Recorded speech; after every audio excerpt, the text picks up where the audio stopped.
होळी म्हणजे ते एक जळत्या शरीराचं प्रतीक आहे आणि होळीसोबत खरंच आपल्या आयुष्यातल्या वाईट गोष्टी ज्या आहेत त्या जळून खाक होत असतात। तर त्यामुळे तुम्हाला पेटत्या होळीच्या पुढे अगदी 2 शब्दांचा मंत्र म्हणायचा आहे। हा मंत्र जर तुम्ही म्हटला तर तुमच्या आयुष्यातल्या वाईट गोष्टी जळून जातील, नकारात्मकता निघून जाईल आणि मग परिणामी तुमच्या आयुष्यामध्ये सगळ्या आनंदाच्या गोष्टी घडतील, तुमच्या ज्या इच्छा आहेत त्या पूर्ण होतील। तर बघा 13 मार्चला गुरुवारी होळी आहे आणि सगळे मिळून आपण होळी पेटवणार आहोत, होळीची पूजा करणार आहोत। दिवस अत्यंत प्रभावी आहे कारण त्या दिवशी हुताशनी पौर्णिमा सुद्धा असते।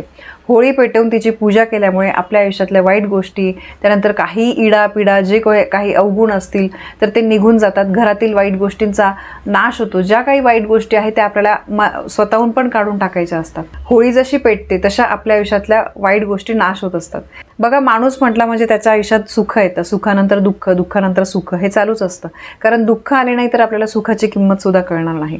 म्हणून बघा सर्व प्रकारचे आपल्या आयुष्यामध्ये जे काही संकट, अडीअडचणी, भांडणं, क्लेश, नोकरी संबंधित समस्या, संतान प्राप्तीच्या काही समस्या, नवरा बायकोमधील भांडण, असे जे काही समस्या कटकटी असतील तर त्या काढून टाकण्यासाठी तुम्हाला होळीच्या म्हणजे पेटत्या होळीसमोर 2 शब्दांचा मंत्र म्हणायचा आहे।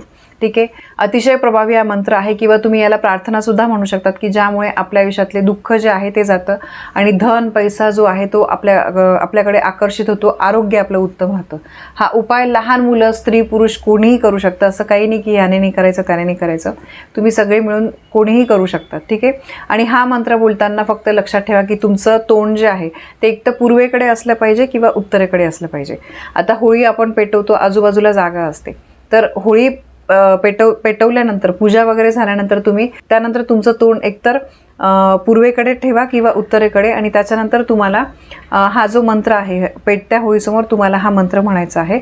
समजा तुम्हाला होळी कुठे तुमच्या इथे आजूबाजूला कुठे पेटवली नसेल तर मी तुम्हाला काल सांगितलं की घरच्या घरी पण अगदी छोटीशी होळी आपण कशी करू शकतो। कढईमध्ये बघा शेणाच्या गौऱ्या घ्यायच्या आहे तुम्हाला, किंवा आपलं जे होम हवन पात्र असतं त्याच्यात पण तुम्ही अगदी छोटीशी होळी, म्हणजे फार मोठी असं नाही, ते सगळेजण मिळून गल्लीमध्ये आपल्या कॉलनीमध्ये करतात म्हणून ती मोठी असते। पण तुमच्या इथे नाही आहे तशी सोय तर तुम्ही घरच्या घरी सुद्धा तुमचं गॅलरी वगैरे आहे तिथे पण तुम्ही करू शकतात, घरात करू शकतात।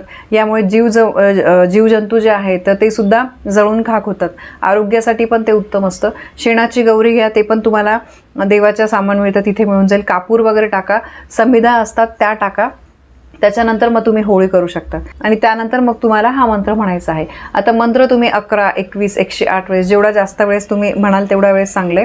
माता लक्ष्मीला हा मंत्र जो आहे तर तो प्रसन्न करतो। पहिले पूजा करून घ्यायची होळीची, त्याच्यानंतर नैवेद्य दाखवायचा आहे आणि मग बघा मी तुम्हाला सोबत मंत्र देते, ओम नमो धनदाय स्वाहा, ओम नमो धनदाय स्वाहा, ओम नमो धनदाय स्वाहा, असा हा अगदी सोपा मंत्र आहे।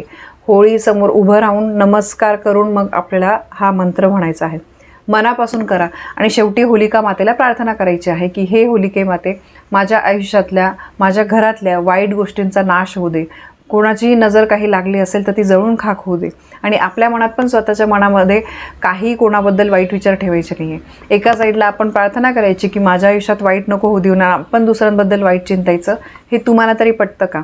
आणि खरंच आपण कुठलीही गोष्ट मनापासून करतो ती आपल्यासाठी करायची, कोणाचं वाईट व्हावं या हेतूने आपण काही नाही करू शकत, कारण कुठलीही गोष्ट, कुठलेही उपाय हे आपल्याला आपल्या चांगल्यासाठी करायचे, कोणाच्या वाईटासाठी नाही करायचे। तर बघा नक्की हा अगदी साधा सोपा उपाय तुम्ही करून बघा आणि उपाय खरंच खूप प्रभावी आहे। मी मागच्या वर्षी पण तुमच्यासोबत शेअर केला होता। सगळ्यांनी, घरातल्या सगळ्यांनी मिळून करायचं आहे, स्त्री पुरुष कोणीही हा करू शकतं। तर सांगितलेली माहिती आणि उपाय तुम्हाला आवडला असेल तर व्हिडिओला लाईक करा, शेअर करा, आपल्या चॅनलवर नवीन असाल तर सबस्क्राईब नक्की करा। धन्यवाद। श्री स्वामी समर्थ।